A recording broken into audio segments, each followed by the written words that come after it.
ಎಲ್ಲರಿಗೂ ನಮಸ್ಕಾರ. ಏನಿರಬೇಕು? Welcome to my channel. Hi ಎಲ್ರಿಗೂ ನಮಸ್ಕಾರ, ವೆಲ್ಕಮ್ ಟು ಮೈ ಚಾನಲ್. ಇದು ಮೇ ಬಿ ನನ್ನ ಫಸ್ಟ್ ವ್ಲಾಗ್ ಆಗಿರುತ್ತೆ. ಇವತ್ತು ಕೃಷ್ಣ ಜನ್ಮಾಷ್ಟಮಿ ಇರೋದ್ರಿಂದ ನನ್ನ ಮಗನ ರೆಡಿ ಮಾಡ್ಕೊಂಡು ಇಸ್ಕಾನ್ ಟೆಂಪಲ್ಗೆ ಕರ್ಕೊಂಡು ಹೋಗ್ತಾ ಇದ್ದೀನಿ. ಇಸ್ಕಾನ್ ಟೆಂಪಲ್ಗೆ ಹೋಗ್ತಾ ಇದ್ದೀವಿ, ನಾನು, ನನ್ನ ಮಗ, ನನ್ನ ಹಸ್ಬೆಂಡು, ನನ್ನ ಅತ್ತೆ ಎಲ್ಲ. ನಾವಿರೋದು ಪುಣೆನಲ್ಲಿ. ಸೊ ಪುಣೆ ಇಸ್ಕಾನ್ ಟೆಂಪಲ್ ತೋರಿಸ್ತೀನಿ ನಿಮಗೆ ಹೇಗಿದೆ ಅಂತ. ಇನ್ನು ಇಂಪ್ರೂವ್ಮೆಂಟ್ ಆಗ್ತಾ ಇದೆ ಪುಣೆ ಇಸ್ಕಾನ್ ಟೆಂಪಲ್.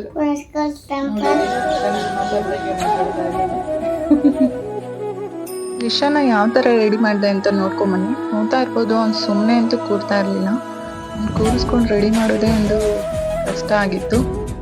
ಆದರೆ ಹೇಗೋ ರೆಡಿ ಮಾಡಿಸ್ಕೊಂಡ. ಯಾವಾಗಲೂ ಮಿರರ್ ಕೇಳೋನು, ಬೊಟ್ಟು ಎಲ್ಲ ಇಟ್ಟಾಗ ಯಾವ ಥರ ಕಾಣ್ತಾ ಇದ್ದೀನಿ ಅಂತ ನೋಡ್ಕೊಳ್ಳೋಕ್ಕೆ.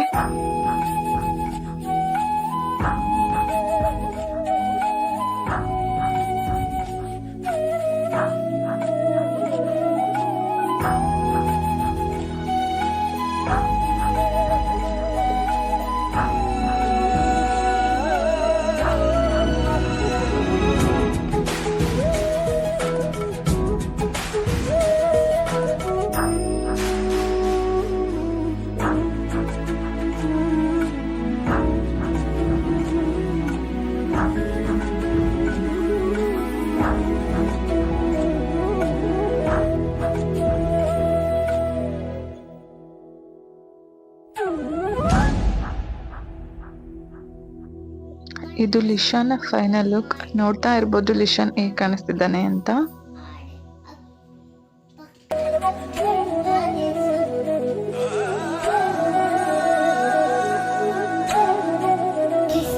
ಗೋವಿಂದ ದೇವೇ ಕೃಷ್ಣ ಗೋವಿಂದ ಹರೇ ಕೃಷ್ಣ ಹರೇ ಹರೇ ಕೃಷ್ಣ ಹರೇ ಹರೇ ಕೃಷ್ಣ ಗೋವಿಂದ ಹರೇ ಹರೇ ಕೃಷ್ಣ ಹರೇ ಹರೇ ಕೃಷ್ಣ ಗೋವಿಂದ. ಈಗ ನಾವು ಇಸ್ಕಾನ್ ಟೆಂಪಲಿಗೆ ಹೋಗ್ತಾ ಇದ್ದೀವಿ. ಸಣ್ಣದಾಗಿ ಬೇರೆ ಮಳೆ ಬೇರೆ ಬರ್ತಾ ಇತ್ತು. ಇವತ್ತು ಜನ್ಮಾಷ್ಟಮಿ ಆಗಿರೋದ್ರಿಂದ ಟೆಂಪಲ್ ಹತ್ರ ಎಲ್ಲ ಪಾರ್ಕಿಂಗ್ ಎಲ್ಲ ಜಾಗ ಇರಲ್ಲ. ಸೊ ನಾವಿಲ್ಲೇ ಒಂದು ಶಾಪ್ ಹತ್ರ ನಮ್ಮ ಗಾಡಿ ಪಾರ್ಕ್ ಮಾಡಿಬಿಟ್ಟು ನಡ್ಕೊಂಡು ಹೋಗೋಣ ಅಂತ ಹೇಳಿ ನಡ್ಕೊಂಡೇ ಹೋಗ್ತಾ ಇದ್ದೀವಿ. ಮತ್ತೆ ಒಂದು ರೋಡ್ ಬೇರೆ ಕ್ಲೋಸ್ ಮಾಡಿದ್ದಾರೆ, ಹಾಗಾಗಿ ತುಂಬಾ ಜಾಮ್ ಆಗಿದೆ ಟ್ರಾಫಿಕ್ ಎಲ್ಲ.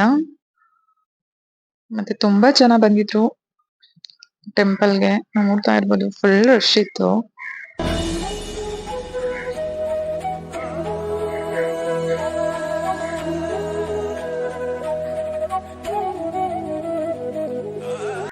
ಲಿಶಾನ್ಗಂತೂ ತುಂಬಾ ಖುಷಿ. ಅವ್ನು ಮಾರ್ನಿಂಗ್ ಇಂದ ಕೇಳ್ತಾ ಇದ್ದ, ಮಮ್ಮಿ ಟೆಂಪಲ್ಗೆ ಹೋಗೋಣ ಅಂತ. ಅಂದ್ರೆ ನಾನು ಹೇಳಿದ್ದೆ ಅವನ್ಗೆ ಈ ತರ ಕೃಷ್ಣನ್ ಡ್ರೆಸ್ ಹಾಕೊಂಡು ಟೆಂಪಲ್ಗೆ ಹೋಗೋಣ ಇವತ್ತು ಅಂತ. ಸೊ ಯಾವಾಗ ಹೋಗೋದು ಮಮ್ಮಿ, ಯಾವಾಗ ಹೋಗೋದು ಅಂತ ಕೇಳ್ತಾನೆ ಇದ್ದ. ನೋಡ್ತಾ ಇರ್ಬೋದು, ಅವನಿಗೆ ಫುಲ್ ಖುಷಿಲಿ ಡ್ಯಾನ್ಸ್ ಎಲ್ಲ ಮಾಡ್ತಾ ಇದ್ದ. ಅಲ್ಲಿ ತುಂಬಾ ಎಂಜಾಯ್ ಮಾಡ್ತಾ ಇದ್ದಾನೆ ಲಿಶಾನ್.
ಅಲಂಕಾರ ಅಂತೂ ತುಂಬಾ ಚೆನ್ನಾಗಿ ಮಾಡಿದ್ರು. ಫ್ಲವರ್ ಡೆಕೋರೇಷನ್ ಎಲ್ಲ ತುಂಬಾ ಚೆನ್ನಾಗಿ ಮಾಡಿದ್ದಾರೆ. ತುಂಬಾ ಮುದ್ದಾಗಿ ಕಾಣ್ತಾ ಇತ್ತು ರಾಧಾಕೃಷ್ಣ ಎಲ್ಲ. ನೋಡ್ತಾ ಇರ್ಬೋದು, ಟೆಂಪಲ್ಗೂ ಅಷ್ಟೇ ತುಂಬಾ ಚೆನ್ನಾಗಿ ಅಲಂಕಾರ ಮಾಡಿದ್ರು. ಚೆನ್ನಾಗಿ ದರ್ಶನ ಆಯ್ತು.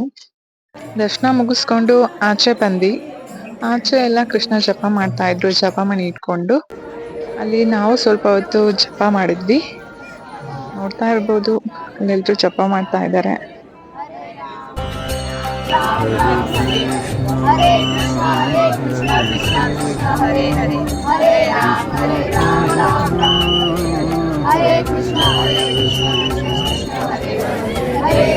ಫೈನಲಿ ಪ್ರಸಾದ ಕೊಡ್ತಾ ಇದ್ರು. ಪ್ರಸಾದ ತಿನ್ಕೊಂಡು ನಾನು ನಮ್ಮ ಅಜ್ಜಿ ವಾಕ್ ಮಾಡ್ಕೊಂಡೆ ಮನೆಗೆ ಬಂದ್ವಿ. ದಿಶಾನ್ ಮತ್ತೆ ಅವ್ರ ಡ್ಯಾಡಿ ಗಾಡಿನಲ್ಲಿ ಬಂದ್ರು. ಈ ನನ್ನ ಫಸ್ಟ್ ವ್ಲಾಗ್ ನಿಮ್ಗೆ ಇಷ್ಟ ಆಗಿದ್ರೆ ಪ್ಲೀಸ್ ನನ್ನ ಚಾನಲ್ನ ಲೈಕ್ ಮಾಡಿ, ಶೇರ್ ಮಾಡಿ, ಸಬ್ಸ್ಕ್ರೈಬ್ ಮಾಡಿ. Thank you for watching. Thank you.